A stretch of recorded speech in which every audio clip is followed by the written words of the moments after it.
Real numbers class 10 का first और उसके साथ साथ सबसे easiest chapter in your NCERT book. इससे इजी चैप्टर तो कोई और चैप्टर तो है ही नहीं। लेकिन फिर भी आपको इसके अंदर बहुत सारे डाउट्स जो है, छोटे छोटे डाउट्स रह जाते हैं। जैसे कि नॉर्मल सा डाउट कि रियल नंबर्स एक्चुअली में होते क्या हैं, इनका यूज कहाँ पे करना है, इसके अंदर से किस तरह के डिफरेंट डिफरेंट क्वेश्चन आते हैं, और इसका मोरल ऑफ द चैप्टर यानी कि ये हम यूज क्यों करते हैं, इसको कितने पार्ट्स में डिवाइड किया गया है। इस तरह के बहुत सारे डाउट स्टूडेंट्स के दिमाग में आते रहते हैं। तो बस इसीलिए मैंने सोचा कि क्यों ना आज के इस वाले वीडियो में इस चैप्टर को क्या करेंगे, पूरा ही बेसिक्स के साथ समझेंगे कि इस चैप्टर को कितने पार्ट्स में डिवाइड किया गया, किस तरह से हम इसको सॉल्व करेंगे, क्यों इसको हम पढ़ते हैं, इन सभी चीजों के बारे में हम लोग जानेंगे। उसके साथ साथ बहुत ही कम टाइम में आज का क्लास खत्म करने वाले हैं, क्योंकि बहुत सारे बच्चों को यह भी लगता है कि ये बहुत लेंदी चैप्टर है, और जब वो YouTube के ऊपर इसे ढूंढने जाते हैं तो उनको लंबे चौड़े वन शॉट वीडियो वहां पे देखने को मिलते हैं, और उसको देख के वो घबरा जाते हैं कि भाई 2 घंटे का क्लास, 1.5 घंटे का क्लास, क्या ये चैप्टर इतना बड़ा है? बिल्कुल नहीं। आज के इस वाले क्लास एंड होते होते तुम्हें पता चल जाएगा कि ये चैप्टर कितना इजी है और किस तरह से तुम बस कुछ ही मिनट के अंदर इस चैप्टर को पूरा समझ पाओगे और खत्म भी कर पाओगे, क्योंकि इसमें से आधे से ज्यादा चीजें तो तुम ऑलरेडी पढ़कर ही आए हो, क्लास 7 8 से पढ़कर आए हो। लेकिन फिर भी तुम्हें इसके अंदर डाउट इसलिए हो रहा है क्योंकि तुमने अभी तक इसके बेसिक कॉन्सेप्ट्स को समझा नहीं है। ओके, तो चलो जल्द से जल्द इस वाले चैप्टर को अभी स्टार्ट करते हैं।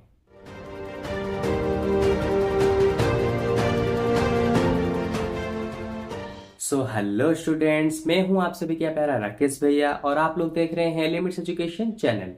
तो देखो, जो ये रियल नंबर्स है ना, वो बहुत ही इजी पीजी चैप्टर है, क्योंकि तुम लोग इसे बेसिक से नहीं समझे हो, इसलिए ये तुम्हें बहुत ज्यादा डिफिकल्ट लग रहा है।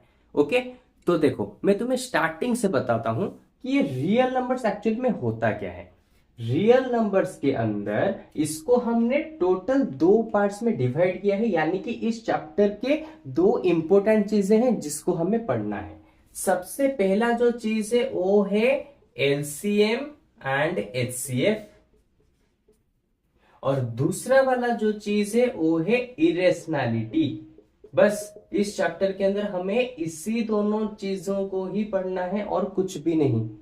और तुम्हें ये पता ही होगा कि एलसीएम एचसीएफ होता क्या है, ऑलरेडी 7 8 से पढ़कर तुम आए हो। ठीक है, ये बहुत ज्यादा इजी चैप्टर है, इसके अंदर तो ये कुछ भी नहीं है, और ये इरेशनैलिटी तो बहुत ज्यादा इजी है, जब मैं तुम्हें कराऊंगा तुम्हें पता चल जाएगा। ठीक है, तो चलो अब सबसे पहले इसके फर्स्ट पार्ट का, इस चैप्टर के जो फर्स्ट पोर्शन है उसको खत्म करते हैं, जो कि है एलसीएम और एचसीएफ। ठीक है, एलसीएम और एचसीएफ होता क्या है। लेट सपोज मैं यहाँ पे 2 नंबर्स लेता हूं 36 एंड 28। तुम्हें यहाँ पे क्या करना है, इनके एचसीएफ और एलसीएम को निकालना है। ठीक है, अगर तुम्हें ये पता है एचसीएफ और एलसीएम कैसे निकलते हैं तो बहुत अच्छी चीज है, यहां से थोड़ा सा वीडियो तुम आगे स्किप कर सकते हो। लेकिन फिर भी अगर तुम्हें डाउट है कि कैसे निकालते हैं, पता नहीं है, या फिर तुम इसका शॉर्ट ट्रिक सीखना चाहते हो, तो देखो अच्छे से। सबसे पहले तुम्हें क्या करना है, 36 और 28 के फैक्टराइज कर दो। कैसे, इसके फैक्टर्स को निकाल दो। 2 से करेंगे तो 18, फिर 2 से करेंगे तो 9, फिर 3 से करेंगे तो 3, फिर 3 से करेंगे तो 1। तो 36 कैसे निकला, 2 इंटू 2 इंटू 3 इंटू 3। यहां पे लिख देता हूं, लो हो गया। 28 का भी सेम टू सेम करेंगे, 28 तो 2 से करेंगे 14, फिर 2 से करेंगे 7, फिर 7 से करेंगे, हो गया 1। चेक कर लेते हैं सही से, 7 2 14, 14 2 28। ठीक है, 2 इंटू 2 इंटू 7।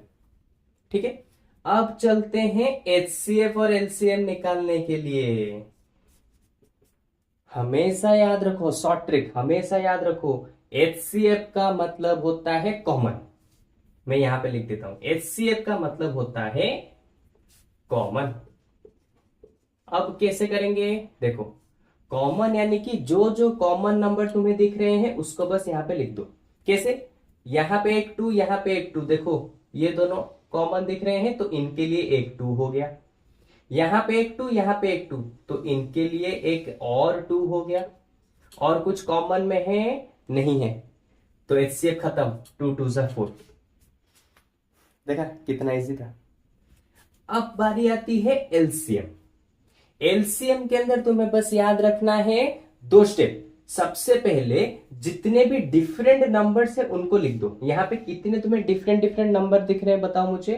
पहले तो 2 दिख रहा है, और कौन सा डिफरेंट नंबर है, 3 दिख रहा है, और कौन सा डिफरेंट नंबर है, 7 दिख रहा है। लिख दिया, ठीक है। अभी क्या करना है, अभी 2 का जो हाईएस्ट पावर है उसको लिखो। हाईएस्ट पावर यानी कि यहां पे 2 कितनी बार है, 2 बार। यहां पे 2 कितनी बार है, 2 बार। तो इसका मतलब इसका पावर हो जाएगा 2। फिर 3 यहां पे कितनी बार है, यहां पे है 2 बार, तो 3 का पावर यहां पे है 2, और यहां पे 3 है नहीं है, तो इसका मतलब 3 का पावर हम यहां पे लिखेंगे 2। देन आता है 7 यहां पे कितनी बार है, एक बार, और यहां पे 7 नहीं है, तो इसका मतलब 7 का पावर यहां पे आ गया 1। देखा। अभी बस इसको सॉल्व कर दो। 2 2 जा 4, 3 का स्क्वायर होता है 9, 7 होता है, सॉरी इनटू हो जाएगा, यहां पे मैंने प्लस का साइन दे दिया, इनटू 7 का पावर 1 यानी कि 7। ठीक है, अब बस मल्टीप्लाई कर दो। 9 4 जा 36, 36 इंटू 7, तो 36 इंटू 7 हो जाएगा 7 6 जा 42, 7 3 जा 21, ये 4 तो हो जाएगा 25, 252। देखा कितना इजी था। फिर से एक बार रिकॉल करा देता हूं। HCF का मतलब होता है जो कॉमन होता है बस लिखते जाओ, खत्म। HCF जो कॉमन है लिखते जाओ। एलसीएम के टाइम पे तुम्हें बस 2 काम करने हैं। सबसे पहले जो जो डिफरेंट डिफरेंट नंबर से उनको पहले लिख दो, पहला काम खत्म। जो जो डिफरेंट नंबर से उनको लिख दो, लिख दिया मैंने। सेकेंड काम क्या करना है, वो नंबर्स का हाईएस्ट पावर कहां पे उसको चेक करो। यहां पे 2 2 बार था, यहां पर भी 2 2 बार है, तो इसका पावर 2 हो जाएगा क्योंकि सेम सेम पावर है। यहां पे 3 कितने बार है, देखो यहां पे 3 है 2 बार, यहां पे बिल्कुल है ही नहीं, तो 3 का पावर कितना हो जाएगा, 2 हम लिखेंगे तो 2। 7 यहां पे है ही नहीं, और 7 यहां पे एक बार है, तो 7 का पावर हो जाएगा 1। खत्म। इस तरह से तुम्हारा निकल गया एलसीएम। देख रहे हो कितना इजी है, बहुत ज्यादा इजी पीजी है तुम्हारा ये एलसीएम एचसीएफ, बहुत इजी है। फिर भी पता नहीं क्यों तुम्हारे दिमाग में भरा पड़ा है ये इतना डिफिकल्ट चैप्टर है। करो करो करो जल्दी करो। इसके बाद यहाँ पे 2 नेक्स्ट क्वेश्चन कराता हूँ इसी एलसीएम और एचसीएफ के ऊपर। करो करो करो जल्दी, इसको नोट डाउन करो अपनी कॉपी के अंदर जो जो मैंने कहा। और हाँ, मैं बार बार बता चुका हूं कि जब कभी भी तुम अपने नोट्स को बनाओ, अपने खुद के लैंग्वेज में बनाओ। ठीक है, जैसा तुम समझे हो उसी चीज को उसी नोट में लिखो। चाहे हिंदी में लिखो, इंग्लिश में लिखो, पंजाबी में लिखो, उड़िया में लिखो, तुम्हारी मर्जी, लेकिन अपने ही लैंग्वेज में लिखो, ताकि जब तुम उस नोट को पढ़ो तो तुम्हें वापस से इस वीडियो को देखने की जरूरत ना पड़े। एक बार इस वीडियो को देखो और अपना पूरा नोट कंप्लीट कर दो। ओके, चलो इसको लिखो लिखो लिखो लिखो लिखो लिखो जल्दी जल्दी जल्दी।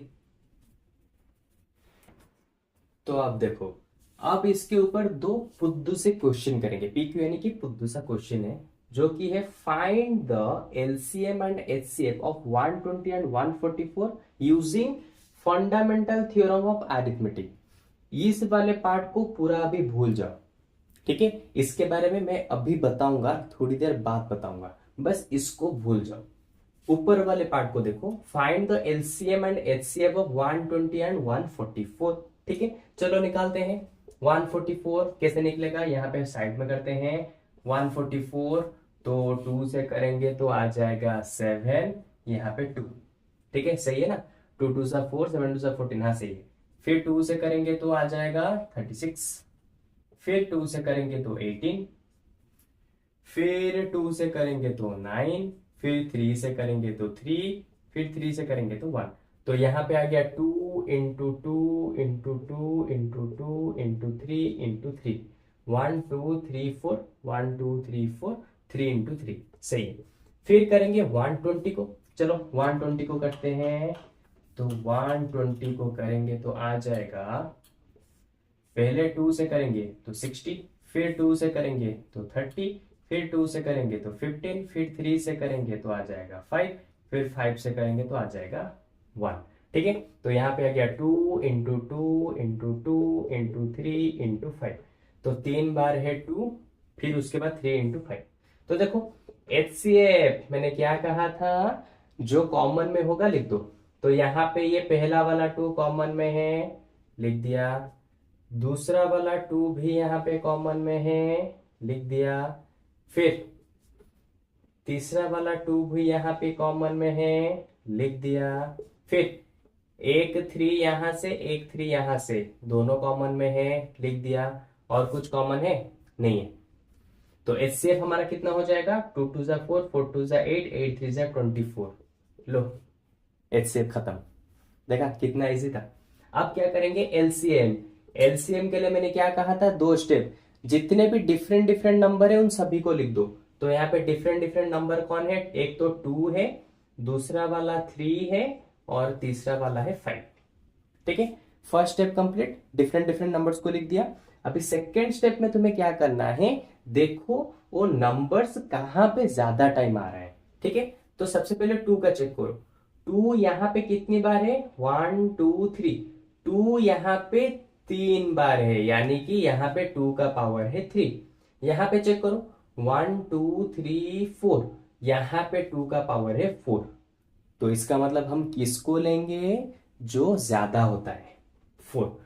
तो एलसीएम में जो ज्यादा पावर होता है हम उसी को लेंगे। खत्म। अब बारी है 3 की। 3 को चेक करो, 3 को चेक करो। 3 यहाँ पे कितनी बार है, बस एक बार, 3 का पावर 1। और यहाँ पे 3 कितने बार है, 3 का पावर 2, 2 बार है 3। तो किसको लेंगे, सिंपल 3 का पावर 2 को। उसी तरह से अब चेक करो 5। 5 ऊपर कितनी बार है, नहीं है। नीचे कितनी बार है, एक बार। तो यहाँ पे कोई ऑप्शन ही नहीं है, तो इसका मतलब 5 का पावर हमें 1 लेना ही पड़ेगा। ओके, तो सिंपल। अब इसको सॉल्व करो, 2 का पावर 4, तो 2 2 जा 4, 4 2 जा 8, 8 2 जा 16, इंटू 3 का पावर 2 यानी कि 9, इंटू 5 का पावर 1 यानी कि 5। बस इसको मल्टीप्लाई कर दो, आंसर तुम्हें मिल जाएगा। देखा कितना इजी है, और कुछ भी नहीं है इसके अंदर। एलसीएम एचसीएफ बस इसी चैप्टर के अंदर ऐसे ही निकालना है, और कुछ भी नहीं है। ओके, अच्छा, एक और थोड़ा सा यहाँ पे कॉन्सेप्ट बेसिस यहाँ पे क्वेश्चन मैंने लिया है, छोटा सा क्वेश्चन है। The HCF of 2 consecutive positive integer is dash. यानी कि हमें HCF निकालना है किसका, उसने पूछा है जब तुम 2 कॉन्जिक्यूटिव नंबर्स को लेते हो, कॉन्जिक्यूटिव यानी कि पास पास दोनों नंबर्स को जब तुम लेते हो, वहां पे HCF कितना आता है ये हमें बताना है। Consecutive numbers, consecutive positive integer, positive ही लेना है, ऐसा नहीं है -3 -4, ऐसा नहीं, पॉजिटिव ही लेना है। और ये दोनों पास पास में होने चाहिए। तो मैं लेट करता हूं 2 नंबर्स, पहले लेता हूं 8, फिर लेता हूं 9। ठीक है, तो सबसे पहले HCF अगर हमें इन दोनों का चाहिए, तो पहले 8 को कैसे लिखेंगे, 2 2 जा 4, 2 जा 8। 9 को कैसे लिखेंगे, 3 इंटू 3। अब उसने कहा है जब मतलब कि पास पास दोनों नंबर, 2 कॉन्जिक्यूटिव पॉजिटिव इंटीजर का HCF कितना होता है बताओ। तो जब कभी भी इस तरह का क्वेश्चन आए जहां पे नंबर कुछ नहीं होगा, तो तुम्हें अपनी तरफ से 2 नंबर्स को लेना है, और उन्हीं को लेके तुम्हें ट्रायल करके देखना है कि भाई HCF कितना आएगा। ओके, तो देखो HCF मैंने कहा था जो कॉमन में होगा उसी को लाया जाएगा। तो यहां पे कुछ कॉमन में है नहीं है, तो इसका मतलब क्या, HCF यहाँ पे 0 हो जाएगा। बताओ बताओ बताओ क्या होगा, HCF 0 हो जाएगा, बिल्कुल नहीं। तो अब तुम पूछोगे कि 0 नहीं होगा तो क्या होगा, यहाँ पे तो कुछ कॉमन है ही नहीं। अरे भाई हमें पता नहीं है, यहाँ पे हर जगह पे एक एक क्या मल्टीप्लाई होके रहता है, 1। सिंपल चीज हमें पता होता ही है, हर जगह पे एक 1 मल्टीप्लाई होके रहता ही है। तो इसका मतलब इन दोनों का जो होगा HCF वो हो जाएगा 1। यहां से एक कॉन्सेप्ट तुम्हें मिला।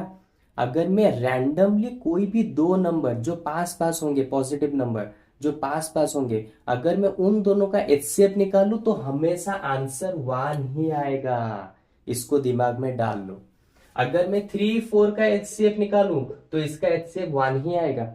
या फिर मैं अगर 5 और 6 का एचसीएफ निकालूं तो इसका एचसीएफ हमेशा 1 ही आएगा। या फिर अगर मैं 13 और 14 का एचसीएफ निकालूं तो इसका भी एचसीएफ 1 ही आएगा।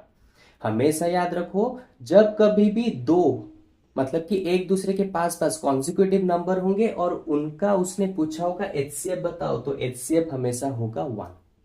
ओके, तो चलो इसको जल्दी जल्दी जल्दी जल्दी लिखो, इसके बाद एक नेक्स्ट कॉन्सेप्ट के ऊपर चलेंगे। ठीक है, चलो चलो चलो जल्दी जल्दी जल्दी।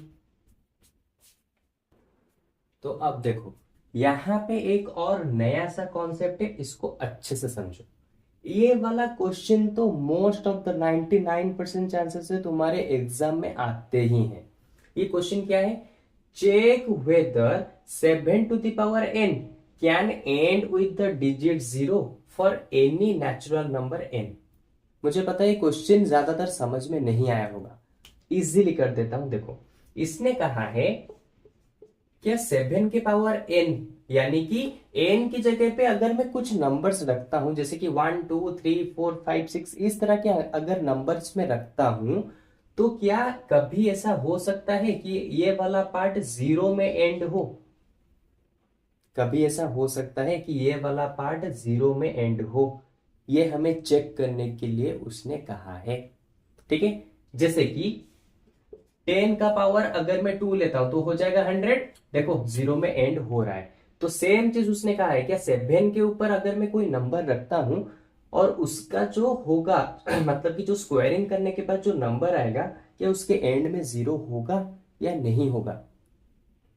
कैसे पता लगाए? उसके पहले एक छोटे से कॉन्सेप्ट के बारे में समझो। हमेशा याद रखो, कोई भी नंबर के एंड में अगर 0 आता है तो इसका मतलब उसके अंदर जो प्राइम फैक्टर होंगे वो कौन कौन होंगे? 2 और 5 होगा ही होगा। जैसे कि एग्जांपल के लिए 10, 10 के एंड में 0 है, इसके प्राइम फैक्टर में कौन कौन है? 2 इंटू 5, 2 5 से 10। देखो 2 और 5 दोनों आने चाहिए, प्राइम फैक्टर है 2 एंड 5 बोथ। उसी तरह से अगर मैं 100 लेता हूं तो 100 को कैसे लिख सकते हैं? देखो 100, फिर 2 से करेंगे तो 50, फिर 2 से करेंगे तो 25, फिर 5 से करेंगे तो 5, फिर 5 से करेंगे तो 1। तो कितना आ गया? 2 2 5 5। देखो यहां पे 2 भी है और 5 भी है। तो मेरा कहने का मतलब ये है कि अगर कोई नंबर के एंड में 0 आना होगा, यानी कि 0 होगा या फिर नहीं, हम कैसे पता लगाएं? सिंपल, उसके प्राइम फैक्टर्स को चेक करेंगे। अगर उसके प्राइम फैक्टर्स के अंदर 2 और 5 दोनों होंगे, दोनों होने ही चाहिए, ऐसा नहीं है कोई एक होगा तो हो जाएगा, नहीं, दोनों होने ही चाहिए। जैसे यहां पे दोनों है, यहां पर भी दोनों है 2 और 5, अगर दोनों होंगे तो ही वो एंड होगा 0 के साथ। ओके, तो चलो अब क्या करते हैं, मैं एक एक करके एन के वैल्यू को डालते हुए जाता हूं, फिर चेक करते हैं क्या कभी 2 और 5 आएंगे या फिर नहीं। एन का वैल्यू अगर मैं 1 रखूं तो 7 का पावर 1 तो हो गया 7। देखो 2 और 5 आ रहे हैं? नहीं आ रहे हैं। अच्छा, एन का पावर अगर मैं 2 रखूं तो 7 का पावर 2 तो हो जाएगा 7 इंटू 7, जो कि हो जाएगा 49। 2 और 5 होंगे 49 के अंदर? एक बार करो तो देखो, इसके अंदर तो 2 और 5 है ही नहीं।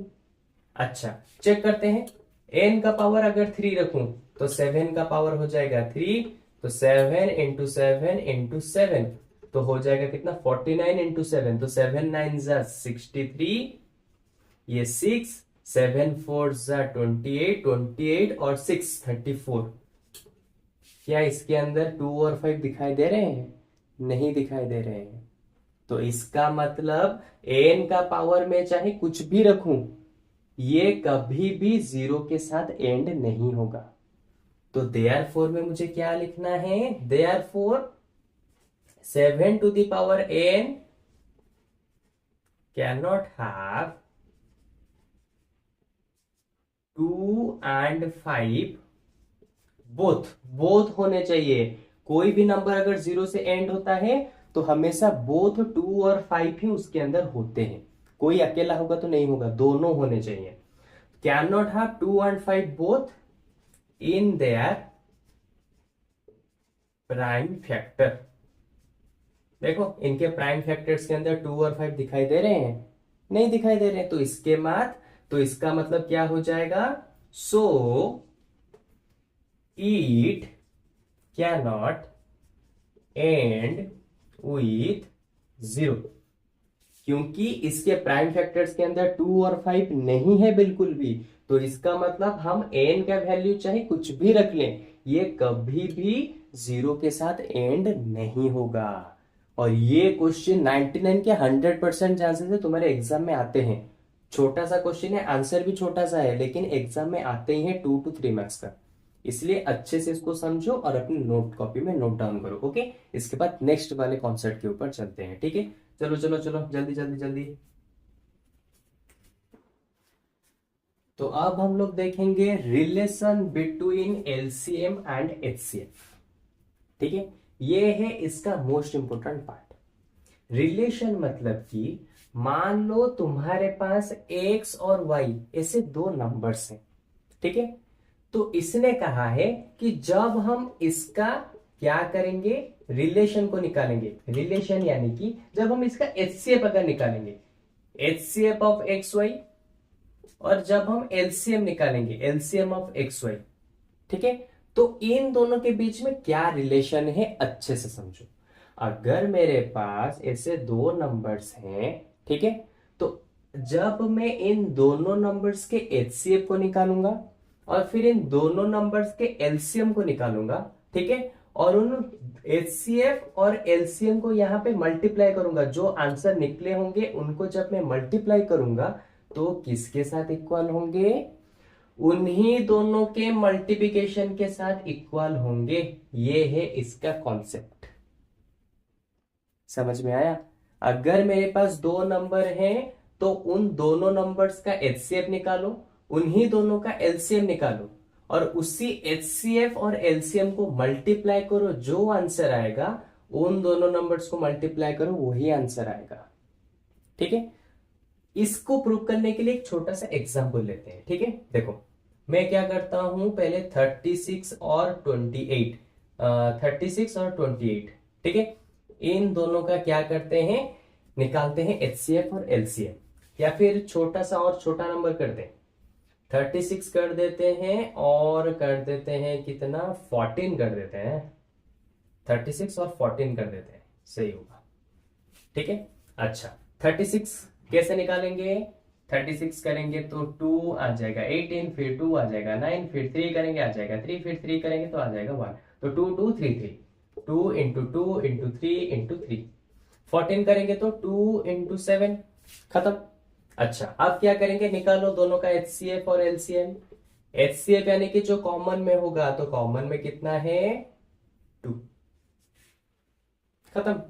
एलसीएम में क्या करते थे, एलसीएम में जो भी डिफरेंट डिफरेंट नंबर है उनको पहले लिख दो, तो 2 3 7, चलो लिख दिया, 2 3 7, 2 इंटू 3 इंटू 7। अभी क्या करना है, देखो 2 कहां पे ज्यादा बार आ रहा है, यहां पे एक बार है, यहां पे 2 बार, तो 2 का पावर 2। अब 3 देखो कितनी बार आ रहा है, 3 यहाँ पे 2 बार है, यहाँ पे बिल्कुल है ही नहीं, तो 3 का पावर आ गया 2। अब 7, 7 तो बस एक ही बार है, तो 7 का पावर आ गया 1। तो अब देखो 2 का पावर 2 यानी कि 4, 3 का पावर हो जाएगा कितना, 3 3 जा 9 इंटू 7। ठीक है, तो अब कितना आ जाएगा, 7 9 जा 63, 63 इंटू 4, तो 63 इंटू 4, 4 3 जा 12, 1 6 4 जा 24, 252, 252 आ गया हमारा एलसीएम। ठीक है, तो इसने कहा था कि जब हम दोनों नंबर्स के एचसीएफ और एलसीएम को मल्टीप्लाई करेंगे, तो चलो मल्टीप्लाई करो, एचसीएफ करेंगे मल्टीप्लाई एलसीएम के साथ, वो किसके साथ इक्वल होगा, उन्हीं दोनों नंबर्स के मल्टीप्लिकेशन के साथ इक्वल होगा। 36 इंटू 14, तो HCF कितना है 2 और LCM कितना है 252, तो 2 इंटू 252 और 36 इंटू 14 कितना होता है यहां पे निकालो 36 इंटू 14 6 4 जा 24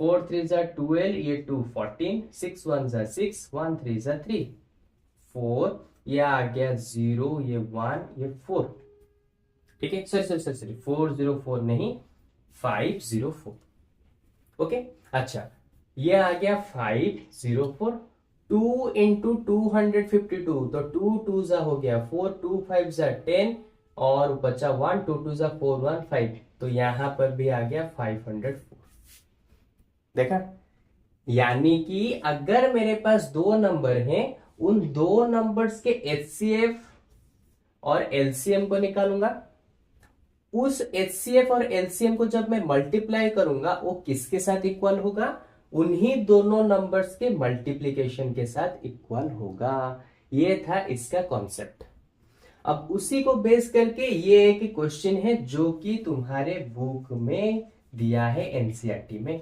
इसको थोड़ा सा भी कर लेते हैं इसने दिया है given that HCF of this two numbers equal to 9 तो फाइंड LCM बहुत इजी है भाई कैसे करेंगे देखो इन दो नंबर्स का HCF दिया है लेकिन LCM हमें पता नहीं तो निकालो कैसे निकालेंगे बहुत सिंपल हमें कॉन्सेप्ट में दिया है HCF और LCM मल्टीप्लाई करोगे जो आएगा उन दोनों नंबर्स को मल्टीप्लाई करोगे बिल्कुल वही आएगा लिख दिया मैंने HCF कितना है 9 तो 9 into LCM equal to 306 into 652 हमें सिर्फ LCM चाहिए तो 9 यहाँ पे मल्टीप्लाई में था यहाँ पे आके डिवाइड हो जाएगा तो 306 इंटू 652 डिवाइडेड बाय 9 ओके तो अब चलो इसको कैंसल आउट करते हैं 9 किसे कैंसल आउट करें 9 कर देंगे 9 3 जा 27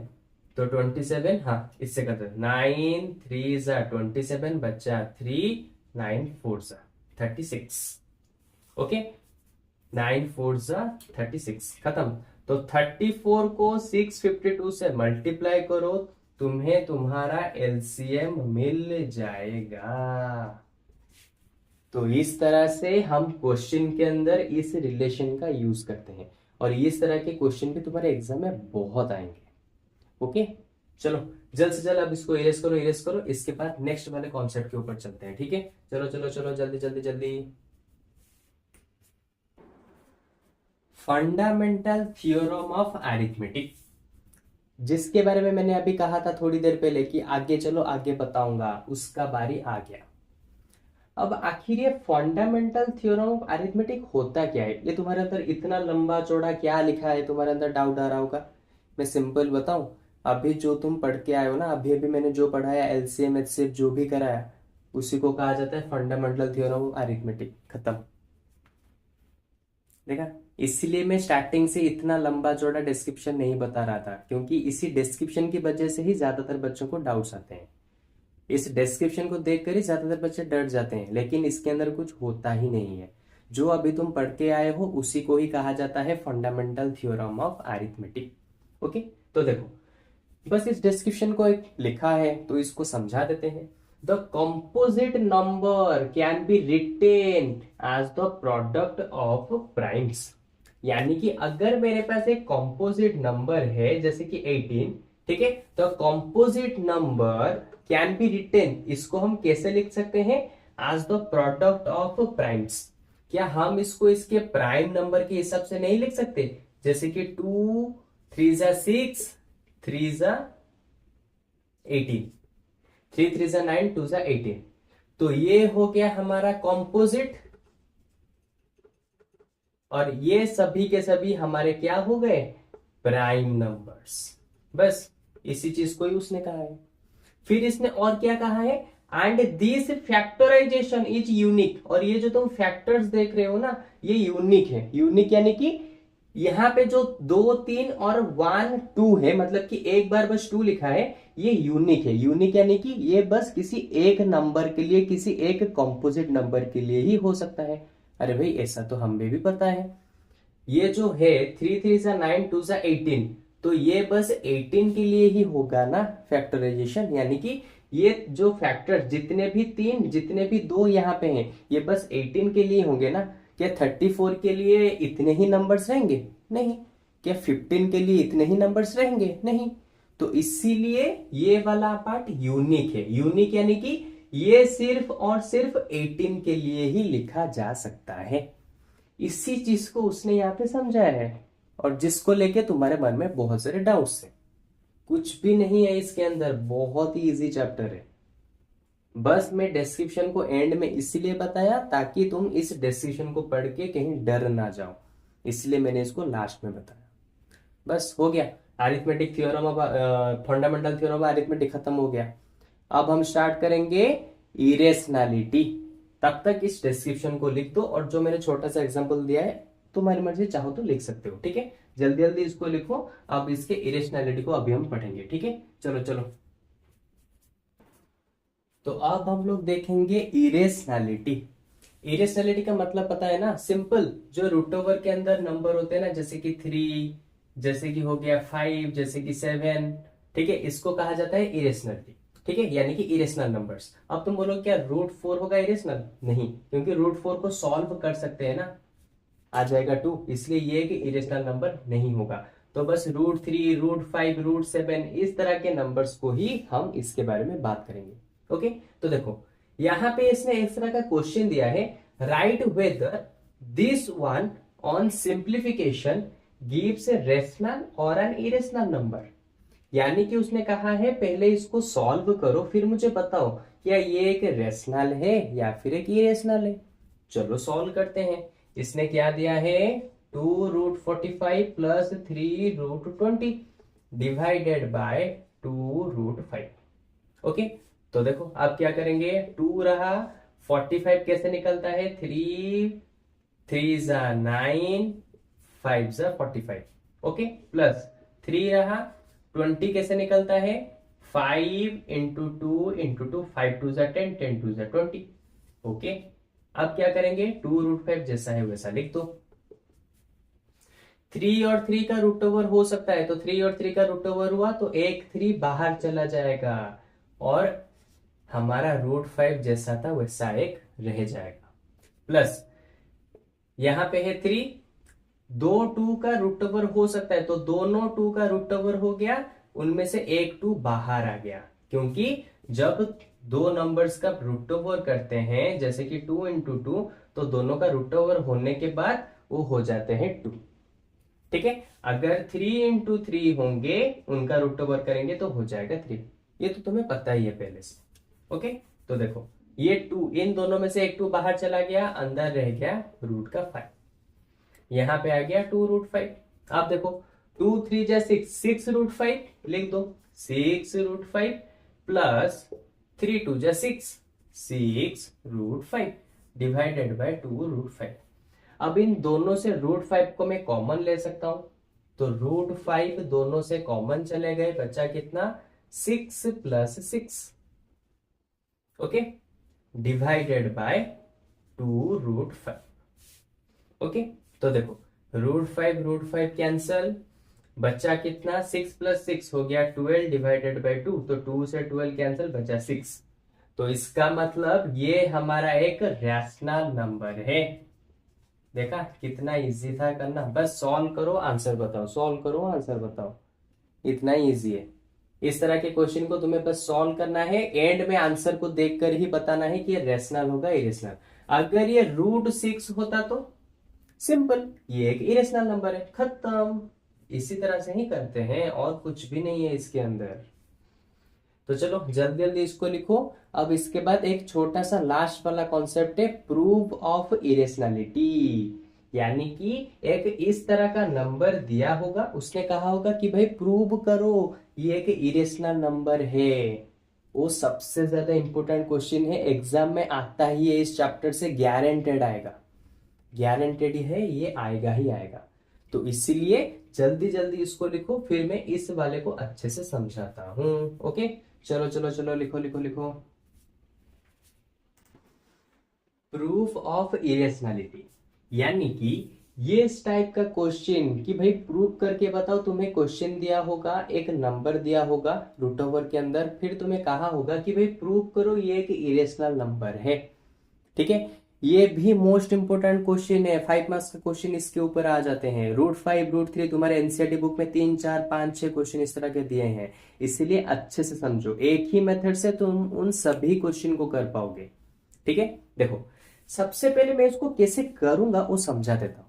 इसने कहा है इरेशनलिटी प्रूव करो, मैं क्या करूंगा, मैं एज्यूम करके चलूंगा कि भाई रूट 5 एक रैशनल है, रैशनल है, रैशनल है, रैशनल है। इस तरह से मैं प्रूव करते करते करते करते चलूंगा। ठीक है, प्रोसेसिंग करते करते चलूंगा, फिर मुझे एंड में पता चलेगा कि भाई ये रूट 5 रैशनल नहीं है।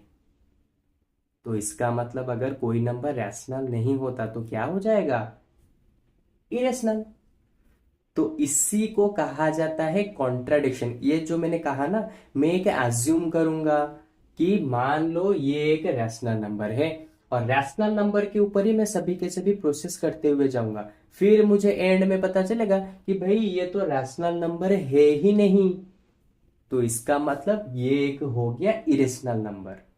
तो ये जो मैंने अभी प्रोसेस कहा ना, इस प्रोसेस को कहा जाता है कॉन्ट्राडिक्शन मेथड या फिर कॉन्ट्ररी मेथड। ठीक है, अच्छा देखो, सो सबसे पहले मैं क्या करूंगा, सबसे पहले मैं लिखता हूं let us assume the contrary, यानी कि सबसे पहले मैं एज्यूम करता हूं root 5 is a rational number. ठीक है, इसी को कहा जाता है कॉन्ट्राडिक्शन, यानी कि उसने जो कहा होगा हम उसका उल्टा लेके चलेंगे, फिर पता चलेगा कि नहीं भाई जो हमने उल्टा लिया था वो तो गलत निकला, तो इसका मतलब उसने जो कहा था वो सही है। इसी को कॉन्ट्राडिक्शन मेथड कहते हैं, बहुत सिंपल है। Let us assume the contrary that root 5 is a rational number. अगर रूट 5 रैशनल नंबर है तो कोई भी, अगर रूट 5 रैशनल नंबर है तो किसके साथ इक्वल हो सकता है, ए बाई बी के साथ। अरे कोई भी रैशनल नंबर हो हम उसे फ्रैक्शन में तो लिख ही सकते हैं।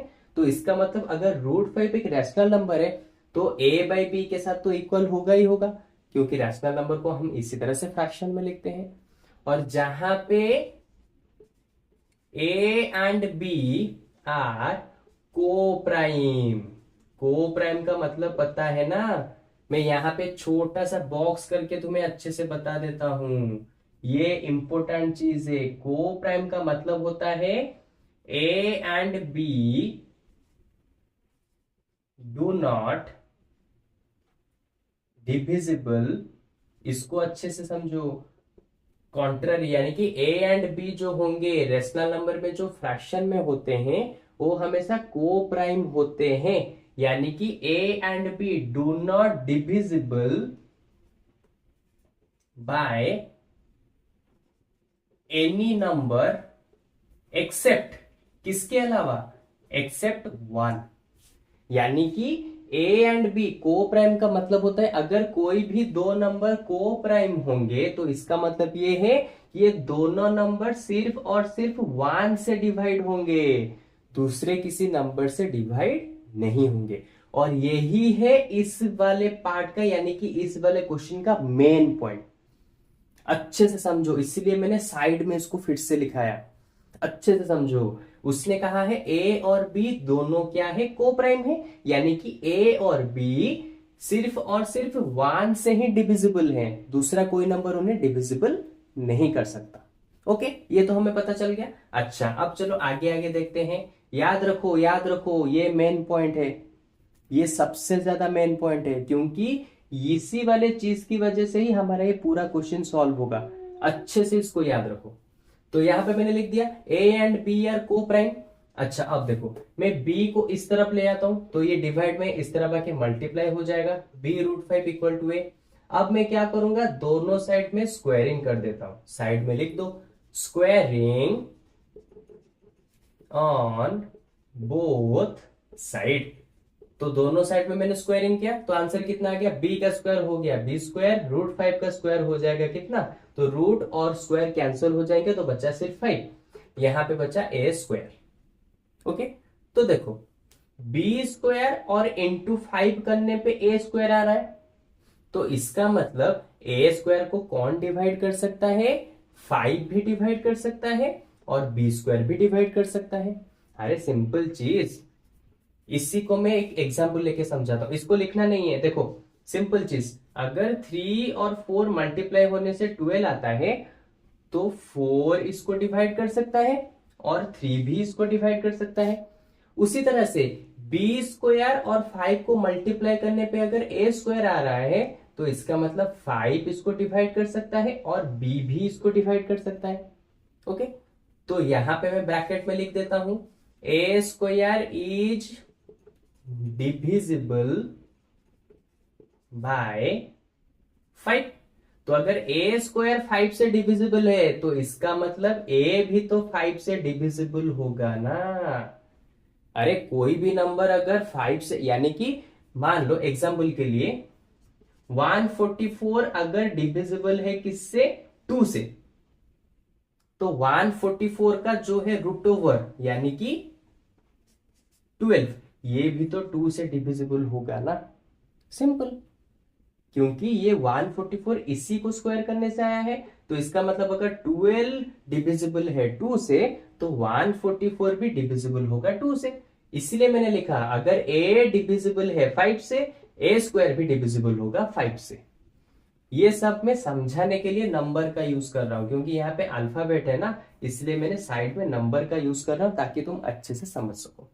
ठीक है, तो ये हो गया हमारा इक्वेशन 1, जहां पे हमें पता चला a किससे डिविजिबल हो रहा है, 5 से। ये है इक्वेशन 1। ओके, अच्छा अब देखो, अब तुम्हें क्या करना है, late a equal to 5c। ठीक है, इसको तुम्हें लेट करना है। लेट a हमारा इक्वल है 5c के साथ, जहां पे c क्या है, c इज एन इंटीजर। ठीक है, अब क्या करो, इस a का जो वैल्यू है 5c यहां पे पुट करो, तो b square 5 equal to a square यानी कि 5c का होल स्क्वायर। ए की जगह पे मैंने 5c को पुट कर दिया। अब देखो बी स्क्वायर 5 का स्क्वायर हो जाएगा 25, सी का स्क्वायर हो जाएगा सी स्क्वायर, तो 5 से 25 cancel, b square equal to 5c square, तो 25 कैंसल, बचा कितना, 5। तो यहां पे देखो, जैसे यहां पे दोनों मल्टीप्लाई होने से ए स्क्वायर निकला था, उसी तरह से ये दोनों मल्टीप्लाई होने से बी स्क्वायर निकला है। तो जैसे हमने यहां पे लिखा था ए स्क्वायर को कौन डिवाइड कर सकता है, 5, उसी तरह से बी स्क्वायर को यहां पे कौन डिवाइड कर सकता है, 5। तो उसी चीज को यहां पे लिखो, b square is divisible by 5। तो अगर बी स्क्वायर डिविजिबल है 5 से, जैसे यहां पे था ए स्क्वायर डिविजिबल हुआ था 5 से, उसी तरह से ए भी डिविजिबल हुआ था 5 से, तो उसी तरह से हम लिख सकते हैं ए भी डिविजिबल, सॉरी, अगर बी स्क्वायर डिविजिबल है 5 से तो बी भी हमारा डिविजिबल हो जाएगा 5 से। समझ में आया? ये हो गया हमारा इक्वेशन 2। आंसर खत्म। अब तुम बोलोगे कैसे? देखो, मैंने तुम्हें मेन चीज क्या याद रखने के लिए कहा था, a and b do not divisible by any number except 1।